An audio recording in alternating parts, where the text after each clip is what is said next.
আমার ছোটোবেলাকার প্লাক্স এখন আমার ছেলে ইউজ করে। আমার যখন জন্ম হয়েছিল না, তখন আমার বাবা এই প্লাক্সটা আমার জন্য কিনে এনেছিলেন। বড় হওয়ার পর মা আবার যত্ন করে আলমারিতে রেখে দিয়েছিল প্লাক্সটা। মাঝে আবার আমার ঠাকুমার জন্য এই প্লাক্সটা ইউজ হয়েছিল। আমি যখন ক্লাস 3-4 পড়ি, তখন আমার ঠাকুমা পা ভেঙে নিয়েছিল।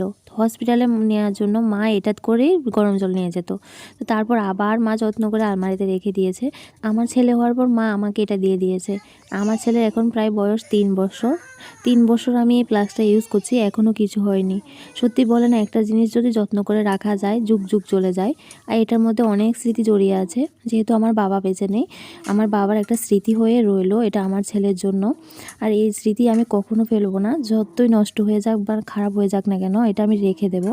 আমার ছেলে যখন বড় হবে না, তখন আমার ছেলেকে এই জিনিসটা দেখাবো।